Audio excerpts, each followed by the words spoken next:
Well, thank you, Dean Townsend, for giving the welcoming remarks. Thank you, everyone, for being here today. I'm afraid Klopper's not going to be able to be here today because he's taken ill and has a bit of the flu. He felt it best not to come here. So sorry about that. A couple other things I wanted to point out today is we did these posters. We thought this year maybe a graphical depiction of some of the work we've done over the year would be helpful, especially for people that aren't so acquainted with Inforum, to get an idea more about the types of things we do. And again, we appreciate you here today and hope you enjoy the day. Okay, this seems kind of like church, you know, when you sit there at the beginning and you say, oh, there's not too many people here, there's not too many people here, and then I lecture at my church, and by the time I get up to do my reading, it's all full, and then they even fill up the front. So we'll probably have people coming in as we go along and see how things go. As far as my presentation is concerned, if you have any questions or comments, sometimes we need to make them a little brief, but you can interrupt me as we go along. That's not a problem. We'll just have to reserve the right to move along when it's time to do so. Okay? Thank you very much for being here once again. Okay. Just to talk about Inforums, or why we have this meeting each year, is to give you a feel for how we approach problems in the economy or studies in the economy. We use an economic model. And this model we call LIFT. And kind of the purposes of LIFT are fourfold. In building that model, for instance, you have to compile data from all the data sets. So we hit every data set of the U.S. government just about to pull this model together. It gives us some understanding about the data, where it comes from, what the problems are perhaps, and so on and so forth. So that's our raw material, if you will. The second is when you work with the model, when you build the model, you test your understanding on how the economy works. So some things we might feel from a theoretical perspective looks good. A lot of times you can't show that empirically. That may or may not be a reason to reject that theory, because sometimes the data is just not going to fit a theory that you think really matters. But at any rate, putting all this together in this comprehensive framework, as Doug mentioned, is really tests the way you think about the economy. The model is used in a forecasting process, per se. And today I'll talk about two different, economists are always fond of saying, well, there's the short run and the long run. And so my talk today is divided between the short run and the long run.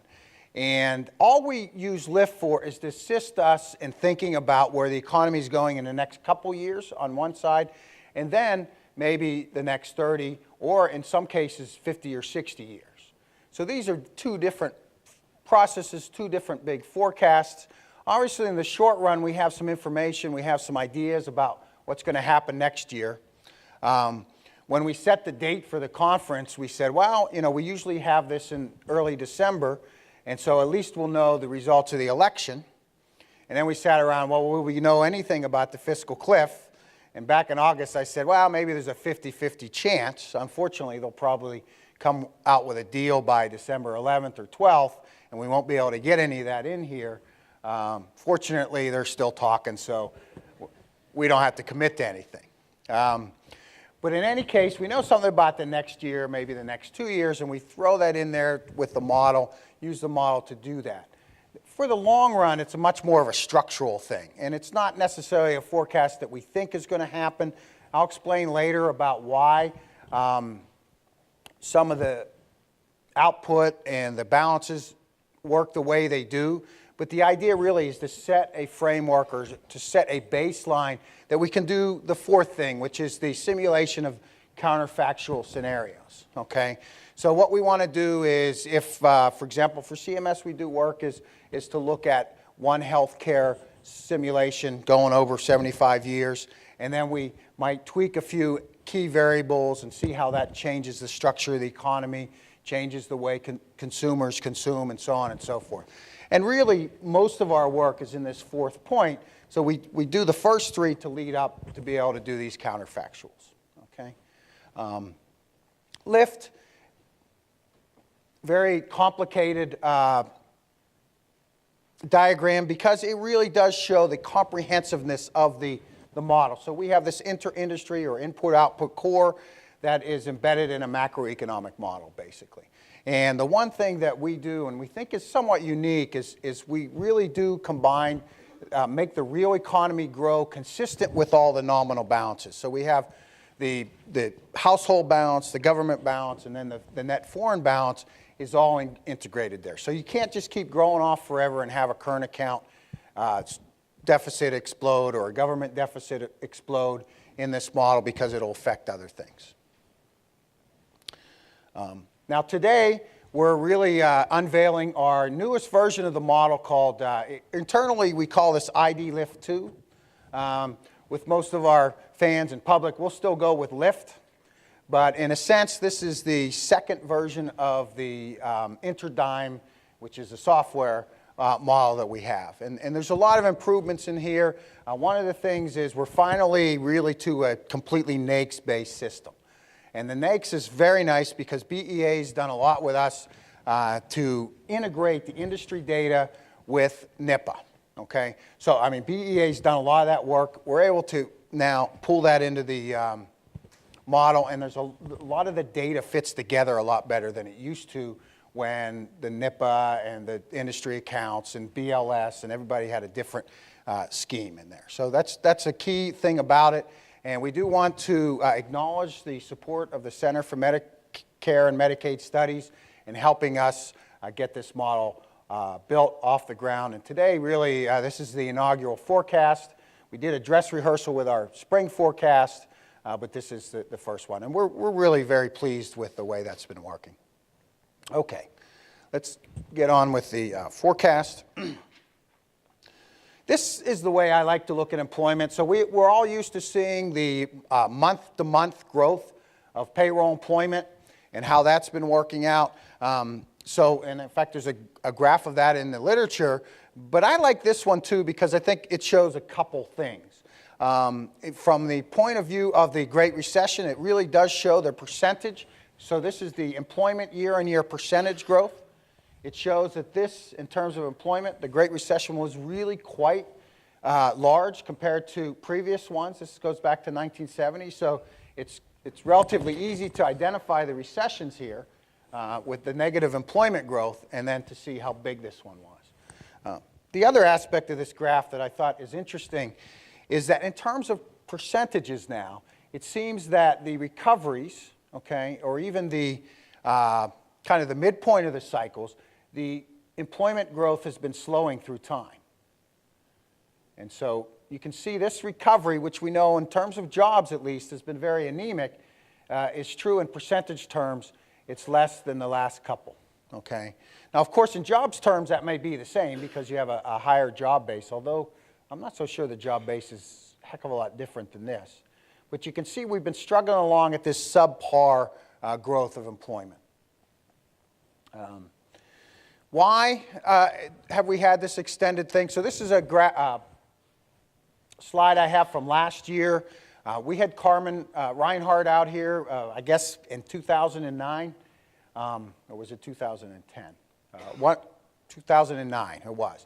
And she warned us at the time that the recovery from financial distress and a financial crisis was going to be very, very slow. And I remember Nasser at the time, I asked her, he says, well, you know, Inforum appears to be somewhat optimistic that 2010 won't be such a bad year and 2011 will have recovery. And at the time she says, well, I don't have anything to do with Inforum forecasts. And I'm telling you that I think it's going to be quite slow. And in the end, she was right. One of the things that I note to people is that at that time, in late 2009, early 2010, I think in general, economists knew the Rogoff and Reinhart argument, but really let wishful thinking guide their forecasts. And I will say at that time, I had this in the back of my mind. I was very worried as well. But wishful thinking was, no, we can bounce back from this crisis like we have others. And the case is we have not. So now we take that to heart later. So, okay. Short-term issues. So this is the beginning of the short-term kind of forecast. What's holding back to the recovery? Okay. Basically, I think the recovery could be a lot better if we would, well, for one thing, we've had in the United States since the last 2 years now a fiscal retraction. Okay. We had a short-lived stimulus, relatively small stimulus from the point of view of where we were going at the time. But since 2010, in real terms, government spending at all levels has been falling. Okay, so taking that demand or that growth of demand out of the economy at least takes a little bit off of GDP growth. And of course, in Europe, okay, so we look at the trade growth. One of the things we were optimistic about in 2009 and 2010 that U.S. exports would take off and that we would have that assistive growth. Okay, if you look around the world, especially in Europe, they went the austerity route, and it's really it has failed. Okay, so now here we are in December 2012, and we're playing around with the fiscal cliff. So much, much more austerity. So I predict that that's not a good idea. Okay, so in many ways, what's holding back the recovery is this idea that the government needs to cut back lots and lots of spending, because after a financial crisis and after a deep, deep recession, when you lay lots of people out, guess what? You get government deficits. But that's exactly what Carmen Reinhart and Kenneth Rogoff predicted. They said that this was going to be a problem. And if you go back to that slide, now we face this conundrum, okay, of how we get ourselves with this big deficit and this big debt, okay, how we deal with the debt, but at the same time reinstigating growth, okay? You could try the Greek way and have an internal devaluation because you don't have your own currency.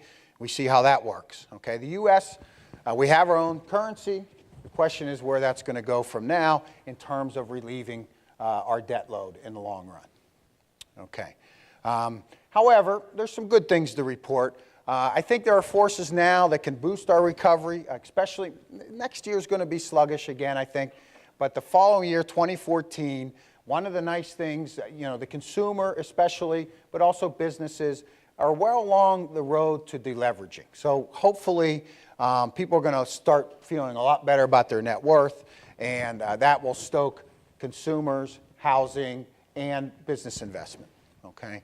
By 2015, maybe earlier, hopefully, exports should start humming again. I'll talk about that a little bit. Fiscal stimulus, the one thing I have to say is the scope for positive results from fiscal stimulus, for the most part, is probably passed.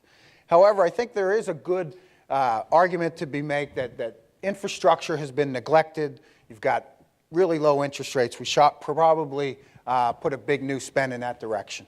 Okay.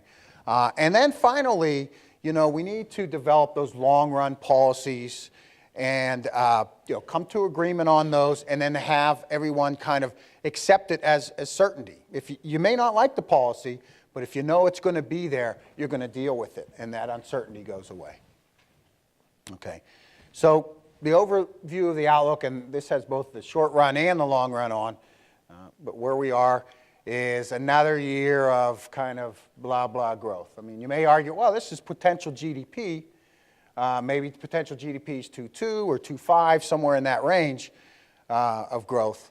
But, we've never recovered yet. I'll talk about that. Consumers still going to be a bit subdued because one of the things we assume here is the payroll tax at least goes away. So there are going to be some taxes. There is going to be fiscal retraction. The consumer's not going to be feeling so great. You can see the another year of negative real growth in government as the last two. This is the fiscal retraction I was talking about. Another year of anemic export growth. The big bright spot there, the housing is going to grow, let's say, by double digits, okay? 27 looks like a big, big number, but when you realize how far we've fallen, it's not that big of a number in terms of housing starts, number of houses, but nonetheless, Here we finally see housing coming back to greet us. Non-residential structures a bit as well. So there we are. Inflation still very subdued. On the other types of things, I'd like to divide this. That was demand. This is supply. You see our population projections. We'll talk more about this a little later, especially in the long run. Potential GDP. Unemployment rate is stubborn in this middle part. You know, it's really hard to do unemployment these days because we know we've lost so many people in participation-wise. It's hard to know how fast people will come back into the workforce as we expand. So employment you can get a good feel for, but the unemployment rate is tougher. Whoops. Because, let's go back. Because you don't know how fast that labor force is going to grow in the short term. Okay, interest rates, virtually nil for a while yet. And then over the long run, I'll point this out now, we'll talk about it later.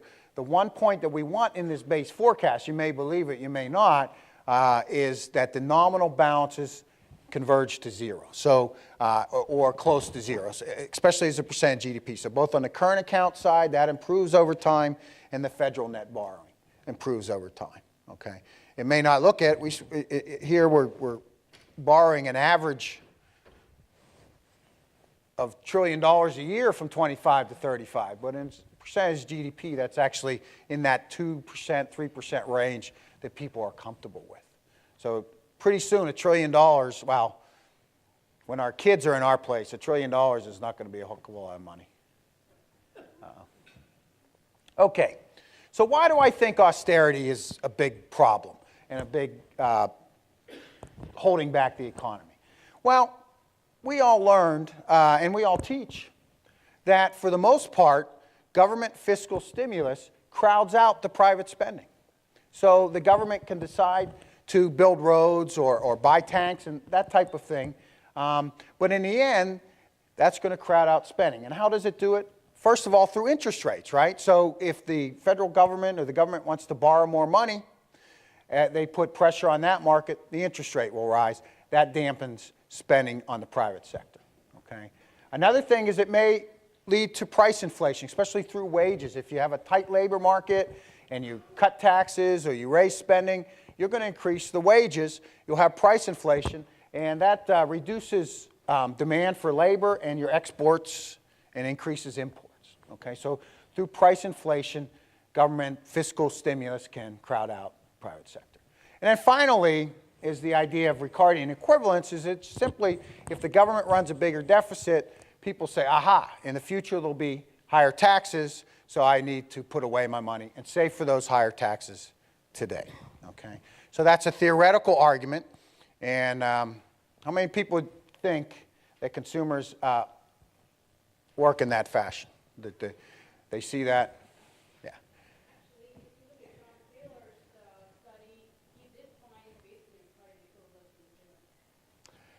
I actually believe in Ricardian equivalence, okay?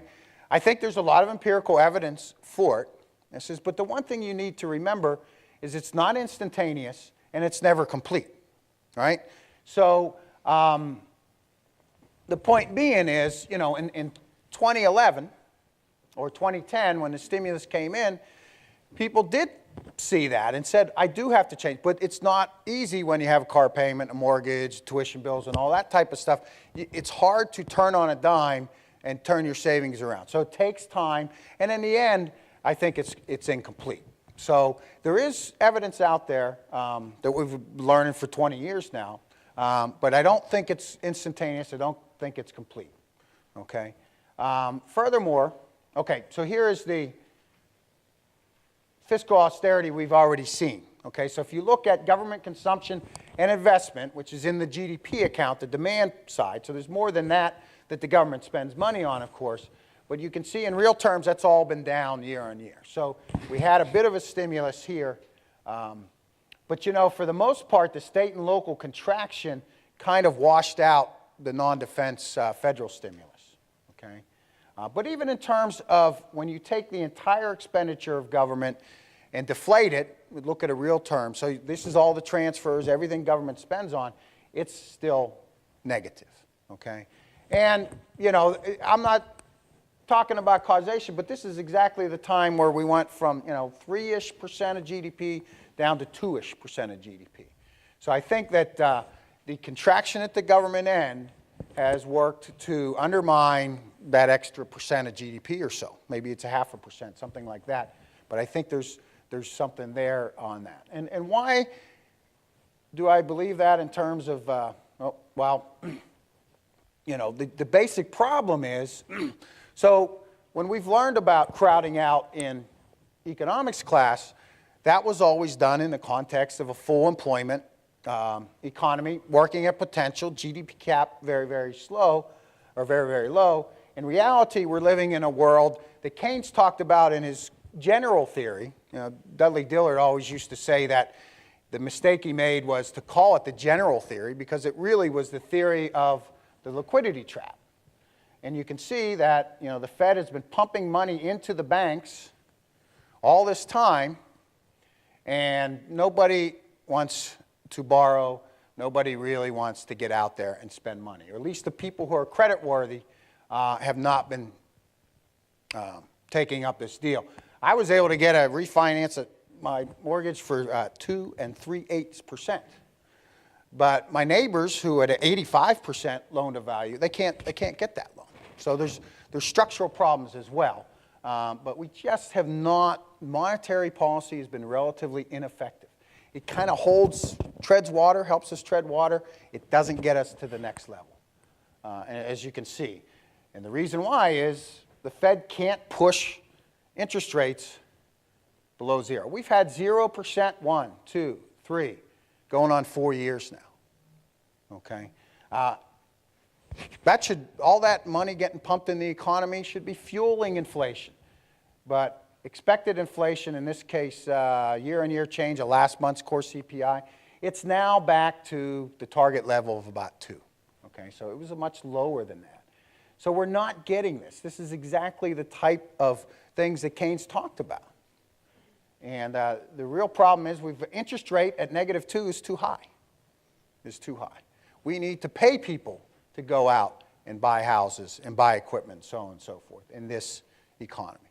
So we're stuck in this liquidity trap. We're stuck at the 0 interest rate. And what that means is, on the fiscal end, that the fiscal multipliers are relatively high.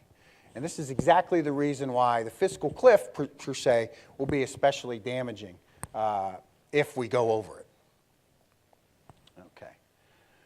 If you doubt me, go take a look at Europe. Okay, so the one thing that we've seen in Europe is this fiscal tightening, massive fiscal tightening over a 3-year span of almost 10% of GDP in Spain, Portugal, Ireland, and Greece. Okay. This is so this would be the cutback of either raising taxes or cutting expenditures by 9–10% of GDP across these 4 countries. Okay. And those are precisely the countries, even the UK did quite a bit of that. So this is precisely why the Eurozone is crippled. Okay. And not just, again, this year, but next year, very, very slow rates of growth. And if you see a country like Spain, a little bit of growth there, 1, 2, 3, 4, 5, 6 years of almost 0 growth. I mean, that's a disaster. I mean, Doug mentioned that I wrote my dissertation on the Spanish economy, and this is just, rips my heart out that they can be going through this, okay? And the reason is that when they reacted to a housing bubble, financial crisis, caused recession, they saw the deficits go way up, as Carmen Reinhart and Kenneth Rogarth predicted, and they reacted to it with big cutbacks. And that was the exact wrong thing to do. Now, what they should have done is I'm not an expert in that. I just can criticize them on what they did do. Okay?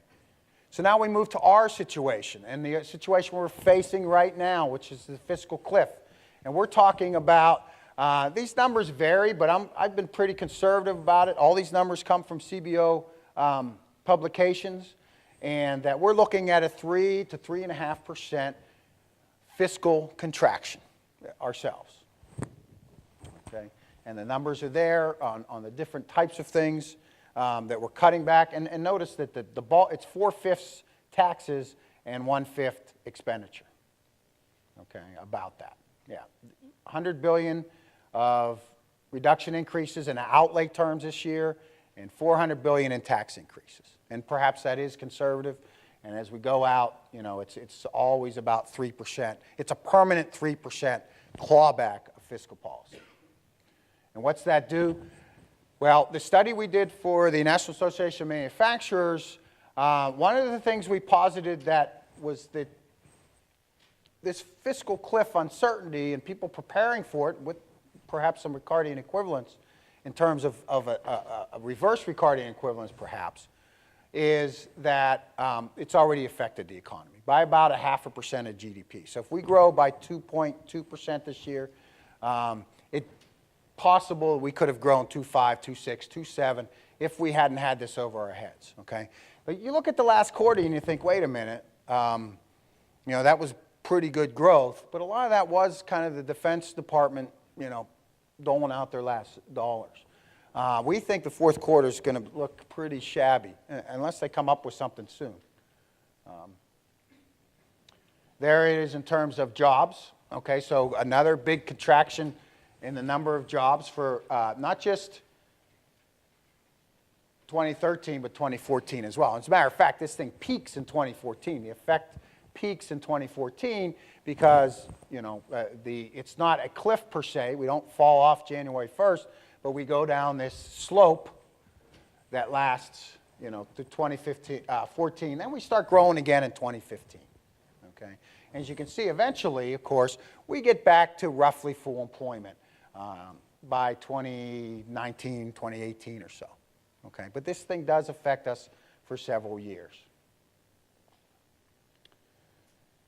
Okay, and there's some numbers, actually quite large numbers in total job years. I mean, our elasticity of jobs with respect to GDP tends to be a little bigger than other people I noticed. But on one hand, it's pretty much consistent with the last recession. So we're looking at maybe, compared to the baseline now, losing over 5 million jobs by 2014. Now, that's not losing 5 million jobs from today, but 5 million jobs what we would have had otherwise. And actually, the big one was the real disposable income. So by 2014, 2015, real disposable income is down by 10% because everyone's paying a heck of a lot more in taxes at that point. So that's a big, big factor. Okay.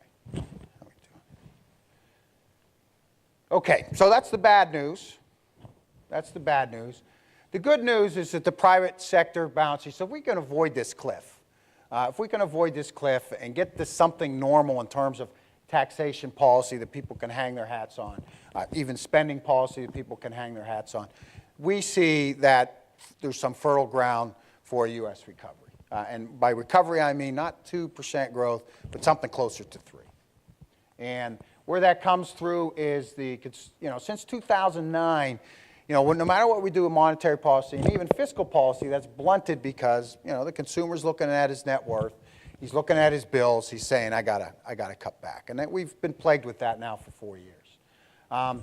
One of the disappointments, I think, of policy over the last few years is not getting to the root of this mortgage problem. And Glenn Hubbard's been talking for years about, like I said, if your loan-to-value ratio is 70, and you've got good FICO scores, and you know the drill when you refinance. If you've got that, you can go ahead and get that 2.5%, 3% mortgage. Fabulous. It saves you $1,000 a month or more. Okay. If you're at 85% loan to value, 95%, or 110% loan to value, nobody wants to talk to you. And this is really a problem.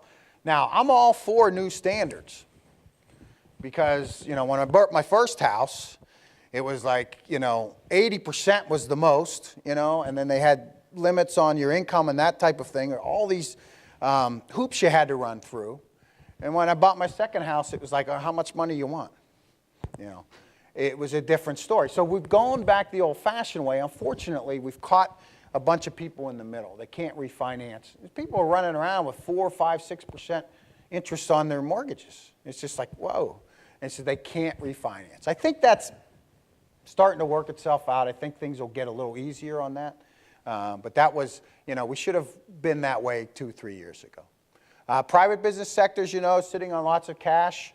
One of the things we've done over the last year is a project for the International Labor Organization looking at this issue. People throw around, oh, 2 trillion, 3 trillion. Well, you know, most of that stuff they'd have anyway. But there's probably about $500 billion of extra cash sitting around that should be put to work. So hopefully that's going to happen. And, you know, the big problem with this, the little guy not being able to get financing is those are the entrepreneurs. Those are the people that are going to create the new jobs, okay? It's not the small business per se, the established small business, but the new small business that becomes a medium-sized business and maybe a big business. That's where the net job creation comes from. And one of the things, there's probably a lot of issues out there for these folks. Age being one of them, demographics, okay?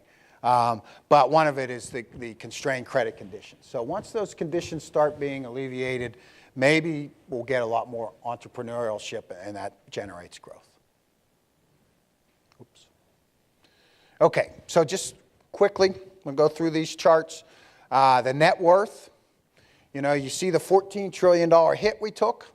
Now, much of the restoration so far has been on the financial end side, stock market rising, and that really helps out, you know, the people at the top. In the middle sector, it's really home equity that drives that. So we've stopped the bleeding, but it's going sideways. So we need house prices to go up, and that's another. Never did get that graph up there, but we're seeing early tendencies for house prices to go up. And you know, if we can get that in 2013, people are going to feel a lot better in 2014 if this number gets up a bit, and that'll generate some movement in the mortgage market, but also just on the spending side. Okay, private deleveraging across the board. So the domestic financial sector, of course, they were the big leveraged folks. Okay, I don't know what this trend was going on. Maybe we'll see this trend.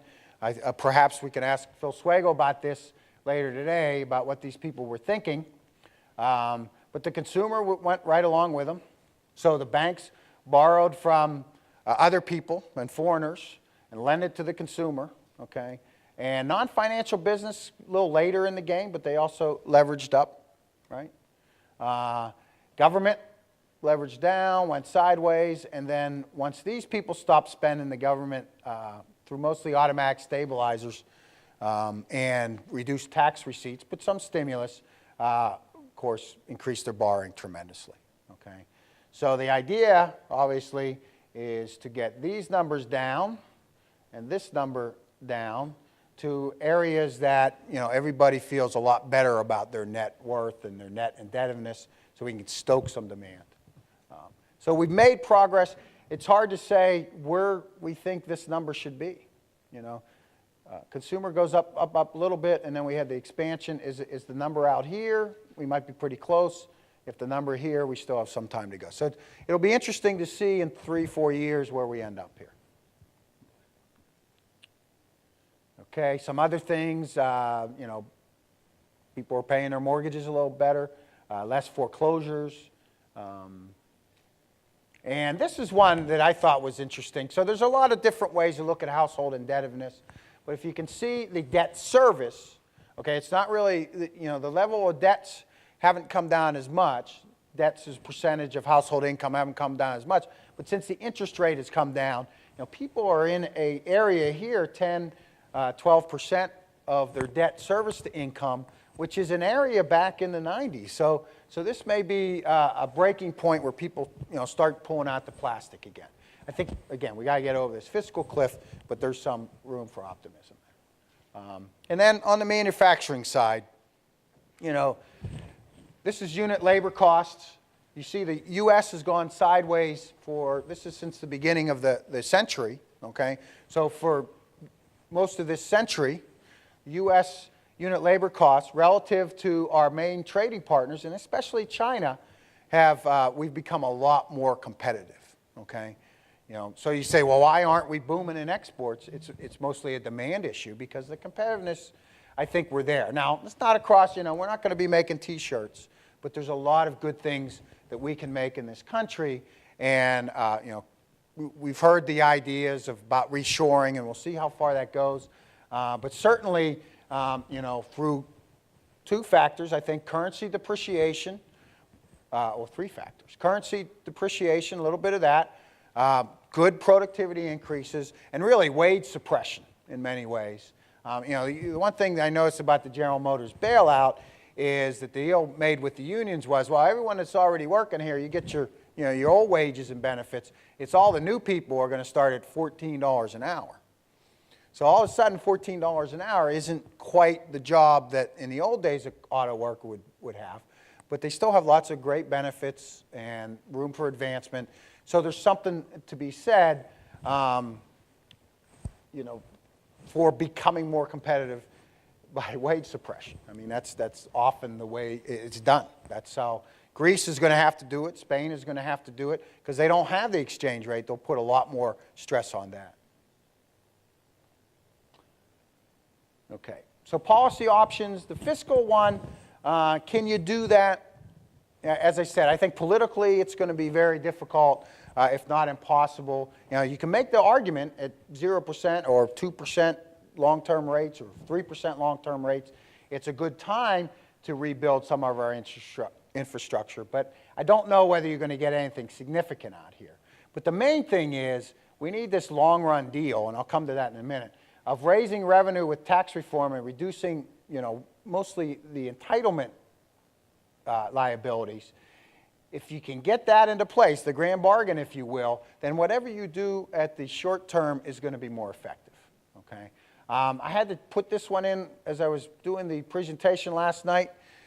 All of a sudden, you know, Ben Bernanke comes out of the meeting, and I'm not quite sure how to digest everything that was said, but apparently he's providing much more explicit guidance on where he's going to go and tying it to the unemployment rate.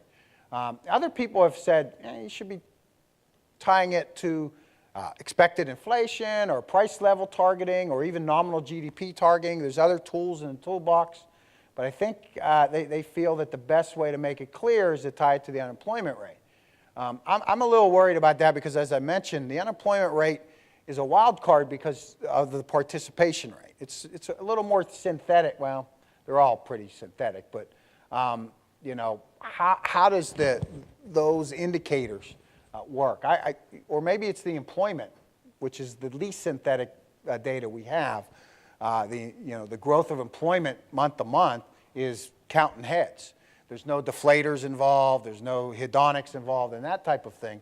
But at any rate, that's where they're going to go from now, I think, is the red one. Provide guidance well ahead of time to try and get people to get used to what they want to do. Structural, what can we do? Quicker deleveraging. Again, we haven't done it. I don't know if we're going to be able to do the mortgage restructuring much more with that. Now, tax reform, you know, eliminate the loopholes, reduce rates. These are all helpful, especially in the longer run. I'm not so much sure they generate an aggregate demand increase, but in the longer run, these will be helpful, clearing away some of the complexities, regulations as well. The two big regulations coming down the pike are the healthcare reform and then the financial reform. So we don't really know how either of these are going to come out. It bears lots of watching, obviously. And then maybe some labor market measures to help people. You know, one of the things is you hear about a lot of vacancies, not enough candidates. You know, why is this? Don't we have the internet? Can't we do something a little better with that? So maybe there's some room scope there.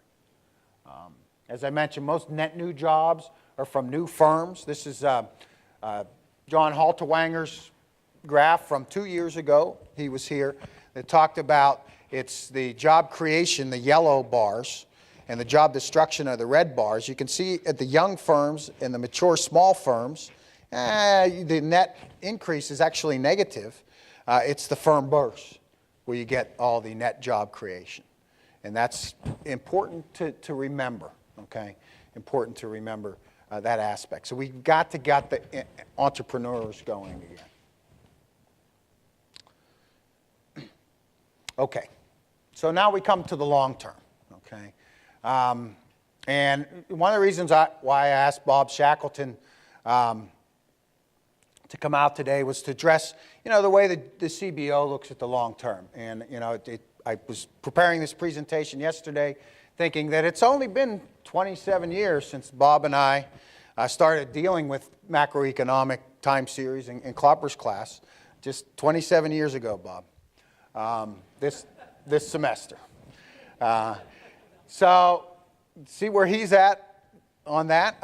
One of the issues we think in the longer term is how much this Great Recession has created what economists call hysteresis, and I'll explain that a little bit. How much of the lost output, the lost GDP, are we going to be able to gain back over the next decade? Okay, and I'll show you that in a little bit. So that's a big question. And then boosting the future growth. And I got to admit, I borrowed a lot of this from, or this organization at least, from Douglas Holtz-Eakin, who I saw speak last week, and talking about the reform agenda. And, first of all, tax reform. And it's not necessarily a priority here because they're all important. Entitlement reform, and, let's not kid ourselves. When we talk about entitlement reform, we talk about cuts to our retirement pensions and so on and so forth, including government pensions, by the way. Health care, it looks like Obamacare is going to carry the day. We're going to go into the future looking at that. The question is, what's next? I mean, is health reform something you do with one bill and go away and forget it? There's no way. There's no way. So there's lots of things we got to worry about there. Education. Lots of important things are going to come about with education. I'm no expert on this. I don't really say much about it today. I came with three conclusions.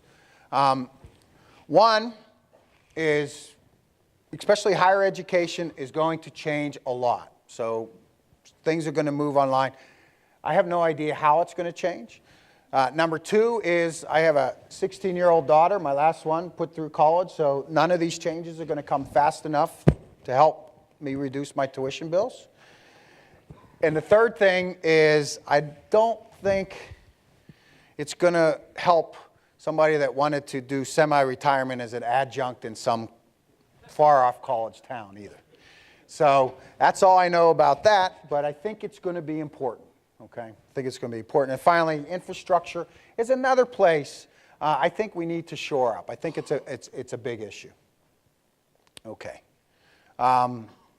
See, the problem with the Great Recession, go back to my employment graph, is that it's really knocked the participation rate of this is people that could be working. I think it's, 18 to 65. People that could be working, and we had the steady climb with women entering the labor force, perhaps people working later and so on and so forth. But the Great Recession, of course, knocked that participation rate out. So the worry among experts, economists, is it's degrading the workforce. And maybe there's a lot of people that left participation, that retired early, that, they're never going to come back. They're never going to come back. So we took perhaps, there's a big chunk out of the labor force that will never come back. Okay. Yes?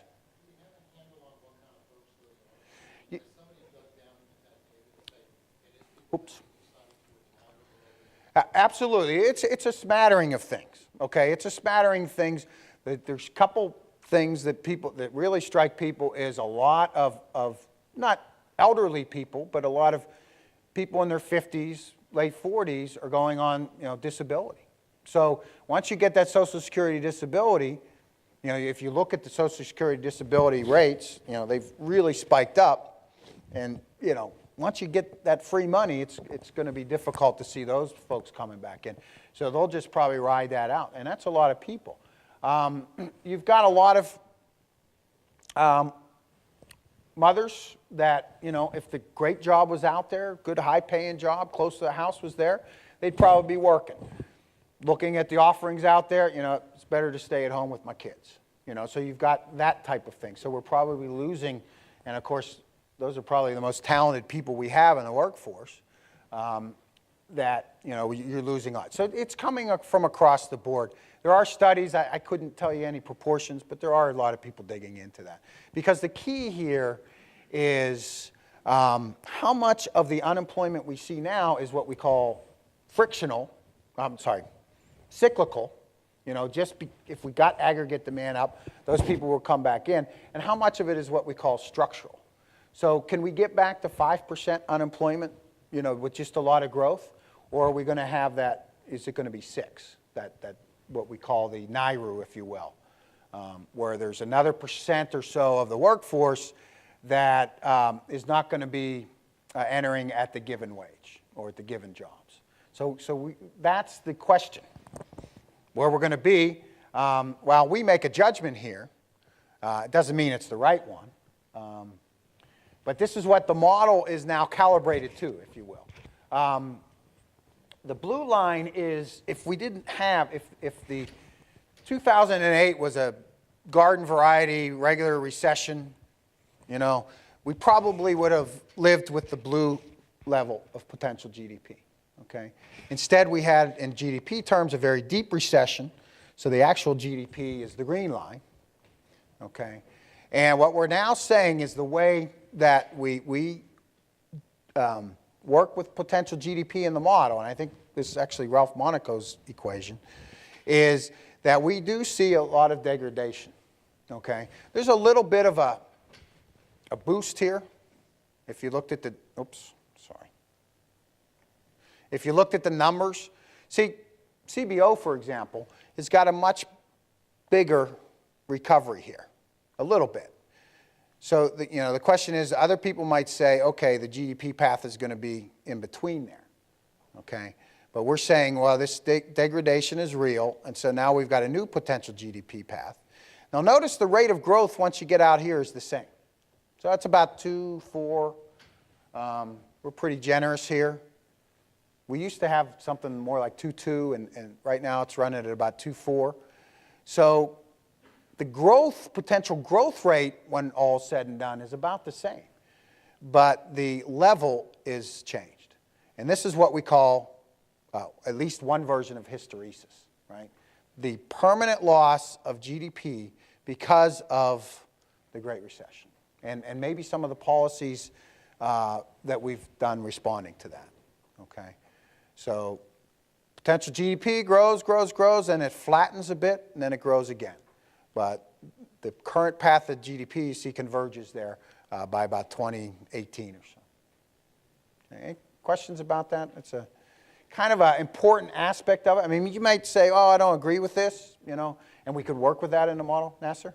So basically what you're saying is because of the change in the structural unemployment, you find this shift down in the level of potential. Okay, a couple things. Are there reasons? Right. So that's good. Nasser asked, is it simply the employment problem, the degradation of the labor force that I showed before? That's part of it, and probably, maybe even the biggest part, but it's not all of it. I mean, we've lost, all this investment, the capital investment in the private sector that should have, could have, would have happened, has not happened. So our level of capital stock is also lower. Okay, so that's another problem as well. Okay, the other thing is, I think in our model, productivity is driven a lot too by the allocation of demand by industries. Okay, and one of the things we've lost over the last 3-4 years is a lot of exports. Exports are done by the most productive parts of the economy, and those productive parts of the economy, when exports are humming, will make lots of investments. That's where we're hurting. We're competitive on a unit labor cost basis. We look pretty competitive, but how much capital stock of the John Deeres and Caterpillars and Boeings of the world are not there, while Boeing is a different case perhaps because they have been doing quite well, but how much of that capital stock have we lost because we don't have trade? So there's a lot that goes into that, although in this case a lot of it is participation. again, one of the questions going forward, I mean, if we start seeing participation rates jump when we finally do get the recovery, that's a very, very good sign. It's a very good sign. And if Ben Bernanke sees that, he can actually, you know, keep the lid on interest rates for a longer time if that participation rate jumps. If it doesn't, if those folks stay home, then, you know, wage inflation creeps in a lot faster. Okay, so I'm going to test something out on you. This is something I've formulated over the last several months, even several years. The way, 3 paradoxes, okay? Looking at the global economy and the U.S. role in that global economy, I see 3 interesting points. These may not, it's not all-encompassing. I just wanted to bring your attention to that. Is number 1, it's interesting, in a global economy, all economics is local, okay? And what I mean by that is I've really come to like this idea of the industry clustering, ideas of you know, productive, creative, innovative entrepreneurship happens in a setting where you have a lot of other people that think like you, that are in the same business as you, or same industry, same technology as you. So we have different clusters. You know, Silicon Valley is the outstanding example. And Pittsburgh, if you know, where I grew up, is a cluster in what? Steel fabrication. Okay, so they do a lot of that, Eastern Ohio as well. So each city, you know, in Washington, D.C., metro area, we're all about the federal government, which may not be the best business to be in these days, but that's part of it. Healthcare in Maryland, defense industries in Virginia. Okay, so we have these clusters. I really like this idea, and it's really what's going to drive to you know, urbanization. So we're at the, you know, 7-point-something billion people in the world. Over half of those folks now, as of last year, the year before, live in urban areas, and that's not stopping. So people are going to migrate to the city. So that's a big part. Now, the idea here is that you need a regional framework of looking at policy because you need to build your human, social, and infrastructure capital on a regional basis. So the federal government can only do so much. It's really those regional clusters that need to take responsibilities for themselves because there's going to be a lot of competition, okay? A lot of competition between clusters, not so much, you know, nations so much, so exchange rates will still matter a lot, but attracting the human capital and the investment you want, people are competing within the United States, as we know. Immigration has a big part of this as well, okay? So that brings a lot of those issues in regional policy. So talk a little bit more about that, but that's one thing. In a global economy, all economics is local, okay? Second, as highly productive sectors grow rapidly, their contribution to aggregate growth falls.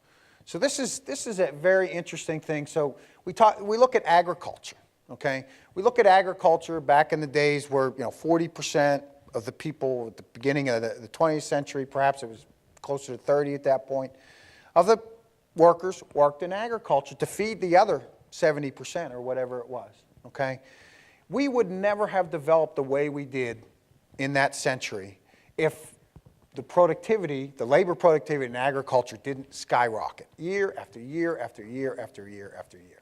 Now we look at agriculture, 2% of the labor, 2.5% of value added, and we say, you know, people say, oh, we don't have to worry about agriculture, it's not a very big sector. You know, fact is, though, if we didn't have agriculture the way it was, we'd all starve to death. And so that is very important. So we see the same thing has happened over the years in manufacturing.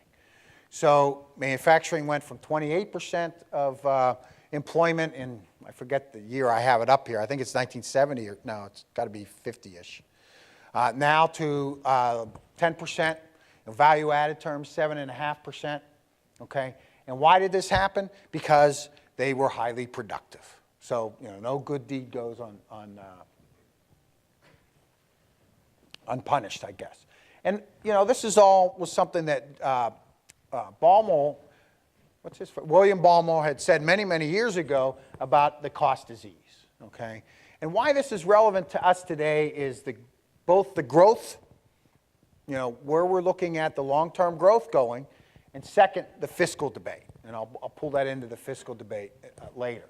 What this has a tendency to ignore, on the other hand, is the importance of the, not just the productivity within the sector, whether it be computers or construction equipment and all that interesting stuff that happens, but the technological spillovers that are developed in those sectors that go to other parts of the economy.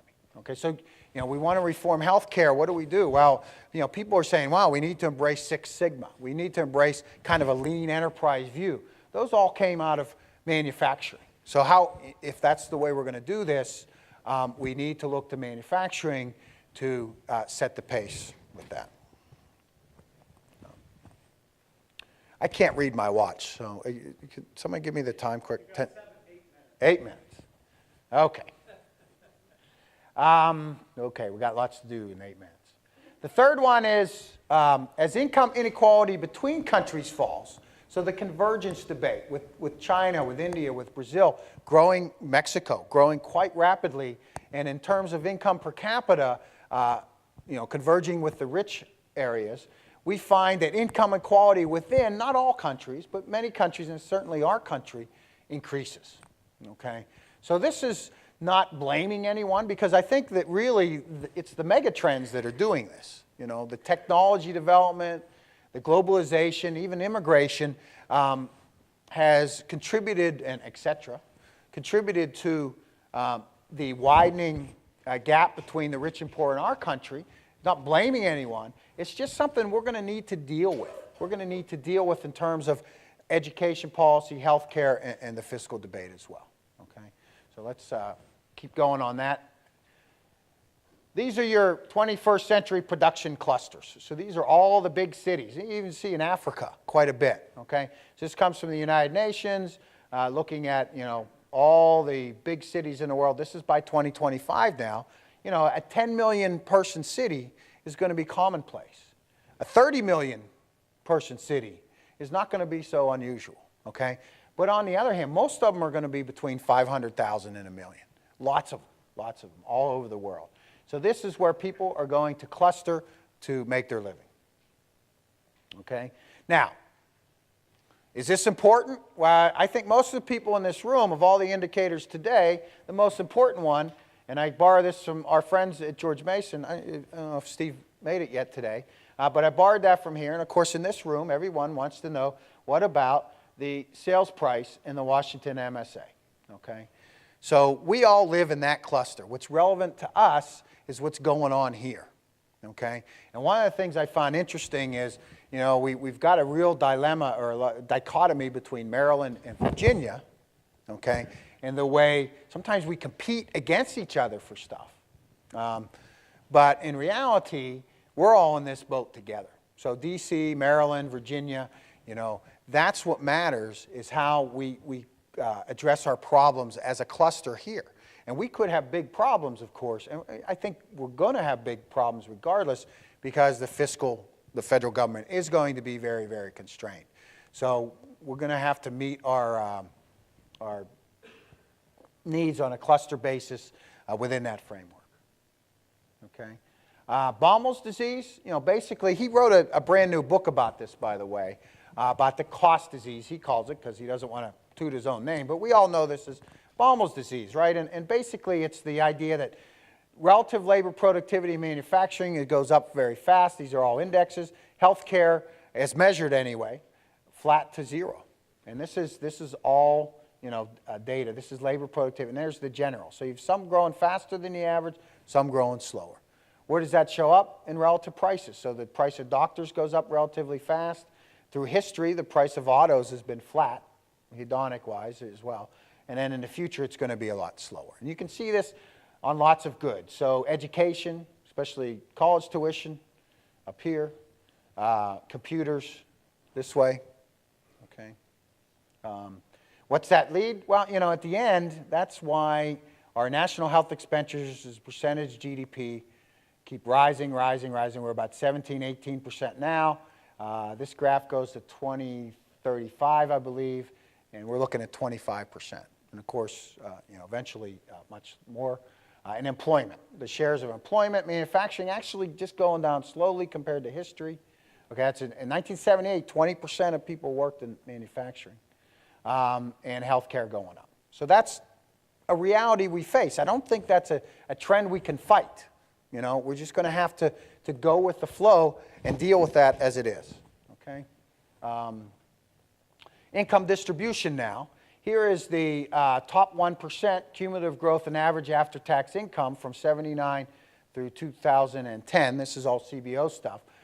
Everybody in the middle, and then the first quintile, the poorest 20% have gone like that. So these data is real. So it's really happened, okay? And it's happened at the life expectancy level as well.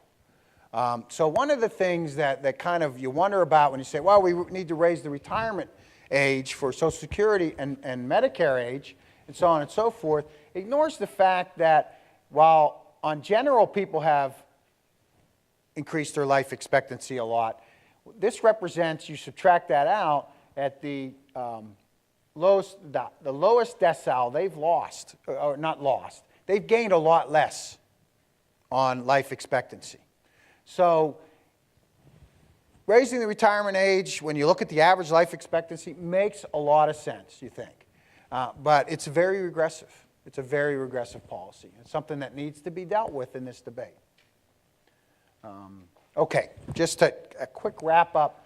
Longer term forecast of 2040. Let me see what's the most relevant here.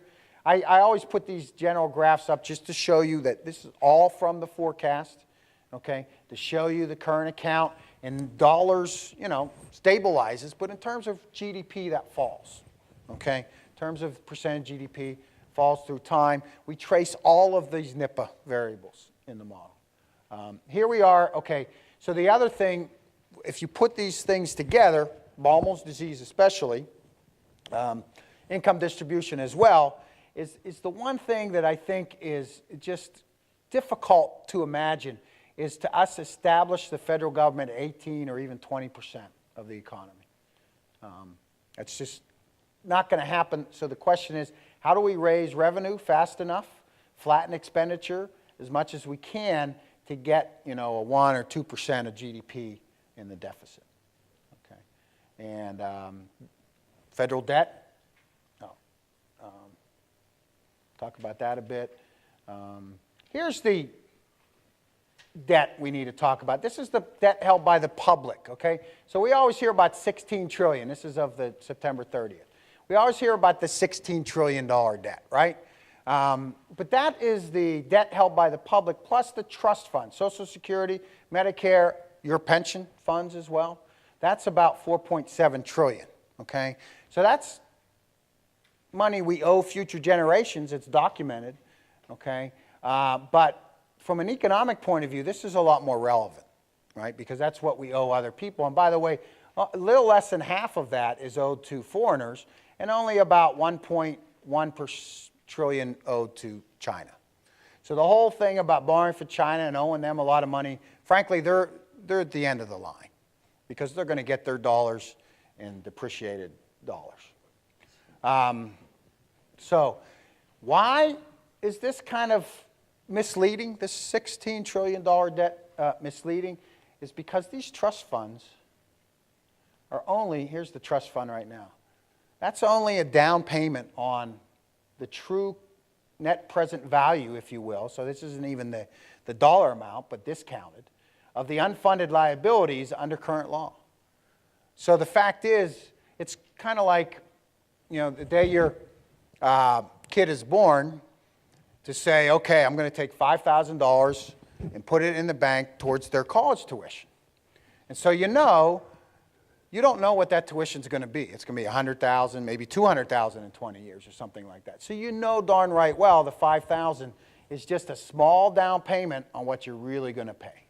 And what's in question here is how much of this are we actually going to end up having to pay out in the end.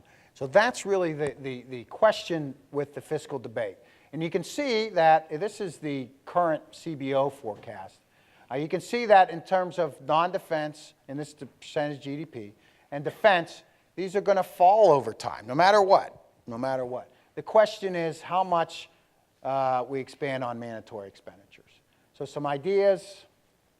Well, there's two ends of the thing. The revenue end, okay? Can we reform the tax system?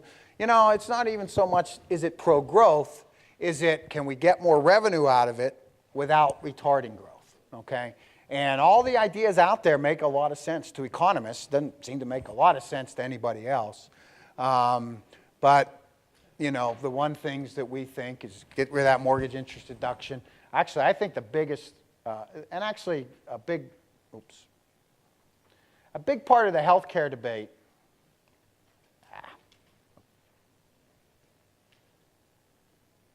is this one here, convert the health care premium income exclusion to a tax credit.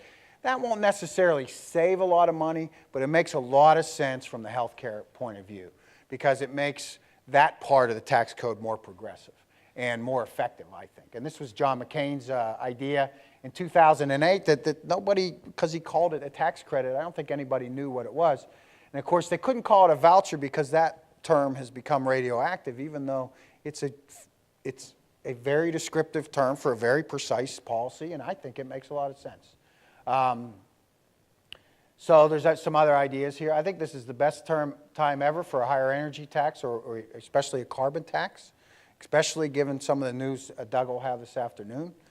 We need to leverage this miracle of natural gas and tax it. Okay, let's go. I think you can look through some of these. Okay. Healthcare reform, I wanted to fix this a little bit. Actually, I don't think there's a heck of a lot of difference in the end. If you segment the Democrats and the Republicans, there are some disturbing things on here. The general health care and then the Medicare. The Democrats, which is Obamacare, which is what we have, it's basically a market system, has some premium support in there. Everyone gets covered, and the price to pay for that is the mandate. So that's kind of Obamacare in there. The Republicans, as much as I can garner, they didn't have a heck of a lot to say about this during the election. They also like a market system. They'd like to sell across states. They'd like to somehow get non-pre-existing conditions in here. And actually, what I should have wrote down here is, the idea here is to make policies portable. I'm not quite sure how they propose to do that, but instead of a mandate, make the bargain for a 22-year-old to buy his own insurance irresistible, so he's insured from 22, 30, and so forth. Okay? At the Medicare side, what we have, for better or worse, is utility-style regulation, okay? We used to call this command and control. So the Obama administration is confident that they can use this type of regulation of prices mainly, of doctors and so on and so forth, and they assume they can get the GDP plus 1 out of that, okay? On the Republican side, they like the market system, they like the premium support. There's going to be some means tests and some health tests on how much premium support you get. So in many ways, I always wonder, well, who's going to do that? Isn't that a government takeover of health care? I'm not sure. But the one thing is they want to do a hard cap at GDP plus 1. Okay? So both of them kind of come to Medicare, and even the health care system as a whole is we've got to get it to GDP plus 1 because, of course, we've had it at GDP plus 2 basically for a while now. Okay? So where does GDP plus 1 get you? By 2085, healthcare is 40-some% of GDP. Because that curve, as we all know, is GDP plus 1. So both of them want to do a GDP plus 1. And at the end of the day, by 2080, it's almost half of the economy. Okay. Let me stop here and take some questions. What time is that exactly? 10:40? 10:30? Okay. Any questions? Ron has the mic. Here we go. The front row here.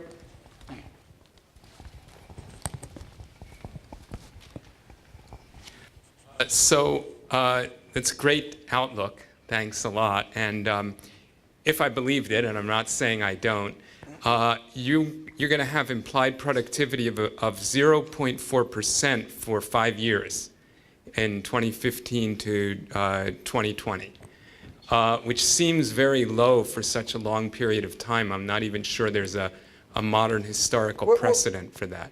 Where do you see that? Well, you have Employment, GDP over employment employment? growth at 1.3%. And GDP at 2 point. Yeah, something like that. Well, GDP growth was, maybe I read that wrong. 2.3. Oh no, I read the wrong column because 2.8. So, It's closer to 1. yeah, yeah. The question is, actually, we'd like to see productivity low for a little while during the expansion because that implies a high employment to GDP elasticity. But whenever anyone asks you what's the trend level of productivity, the MFP trend level is 1.1.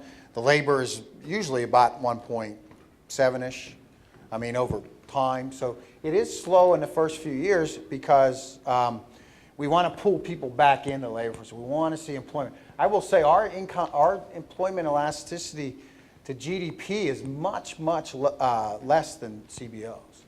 So CBOs probably has much less labor productivity over the next few years because their unemployment rate, their employment, it really comes down fast. Ours comes down a lot less faster. Rob, did you have a question? Yeah. Thanks, Jeff, for this presentation. You didn't mention oil prices at all in the presentation, and I'm curious how much you think oil prices have been holding back the economy the last couple of years, and how you factor that in your forecast. Average effective import price is sitting right at $100 and has for the last 2 years.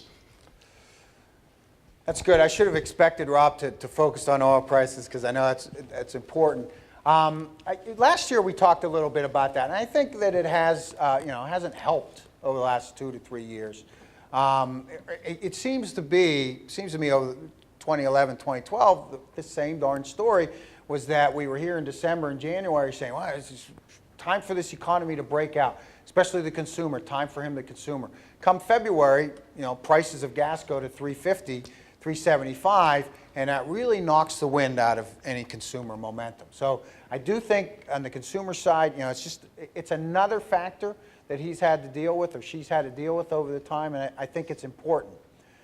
Going forward, there's a really nice thing happening is that, the real drain on high oil prices isn't so much that you're giving money to Exxon, it's the money Exxon gives to overseas sources of supply. And to the extent over the long run that the natural gas can displace some of those imports or enhance production, that law, even if oil is still $100 or $120 a barrel, a lot more of that money will stay home, and that's helpful. That's helpful. I think it's something that people miss. So the extent that we displace imports, and I think Doug will talk a little bit about that today, that's the thing to be enthusiastic about. Yeah, Tom?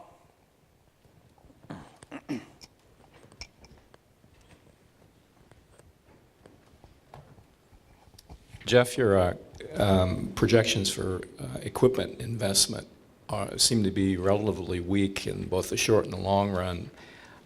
Could you comment on whether or not that I'm interpreting your remarks correctly, and whether or not it's a supply side or a sort of a demand side phenomenon? Okay. I think with the equipment, it's more of an average. So I think, what are they, 4 or 5%? Say, get the same numbers you got. What, next year? Okay, so the capital, the equipment investment has gone, actually, it's the one area that never really seemed or recovered quickly and then sustained growth throughout the recession, okay? So we think there's a lot less scope for expansion in that area. And then it kind of follows the trend growth of that sector, and then the trend growth is enough at 4 or 5% to, just to create enough capital to create our trend GDP. One thing that you should know about our equipment in the model is we don't use the BEA price deflator on computers. So it does tend to pull that growth number down a little bit. We wrestled with this, especially with the new model, because all the data is consistent. But if you go out to 2030 or 2040 with computers falling at 10 or 12, the price falling at 10 or 12% a year, you get some really goofy things happening in the model. So we've retarded that fall a little bit. And so it takes a little bit of the steam out in the forecast of equipment investment. So as I said, it does revert to a trend where we get enough capital stock to support where we think the GDP is going, the potential. So that's a good question on that. Yes?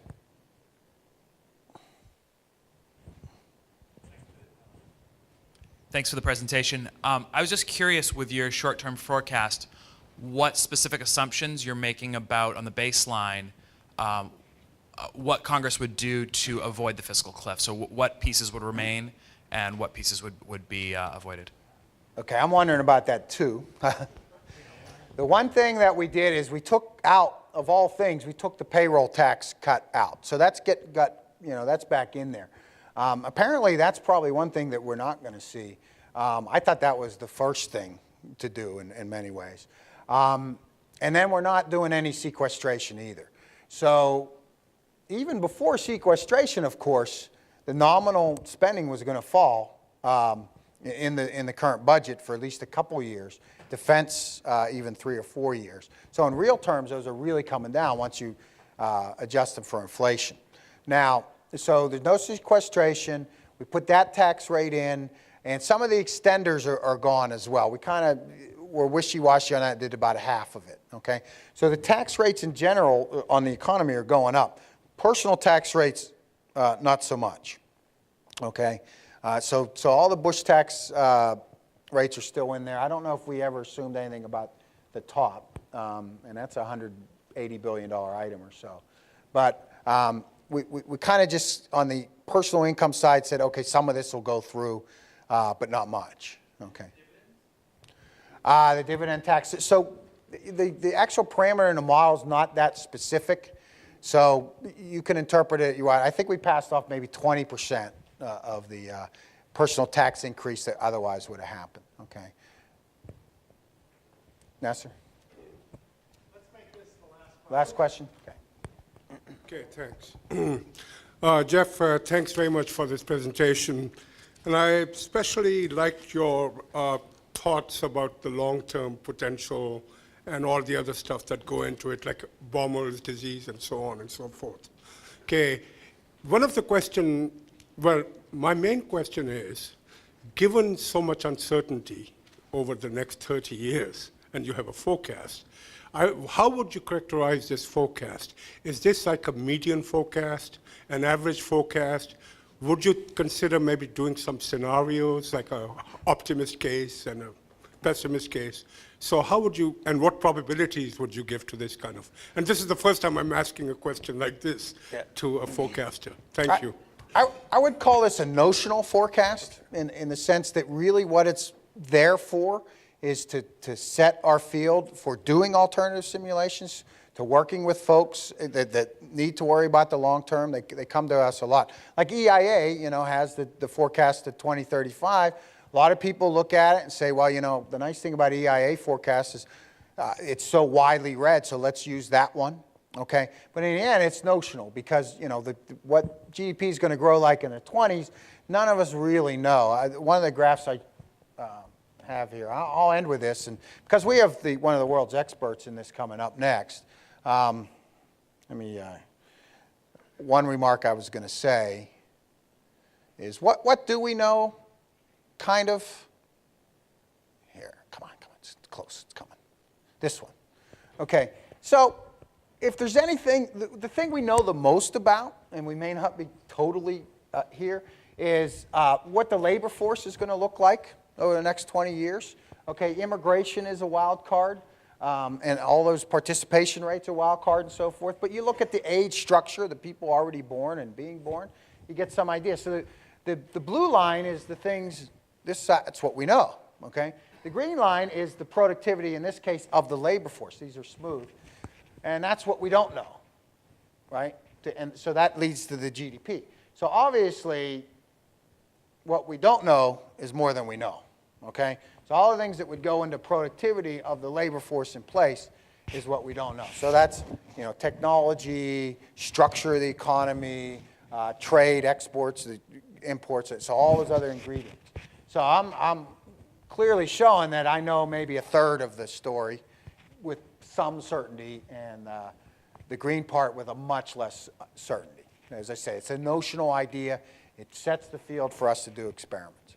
So I think that's a good place to end because, as I said, Bob is going to address this, and he's thought of his full-time job is thinking about this. So, well, thank you very much for your attention, and look forward to talking with each of you during the day.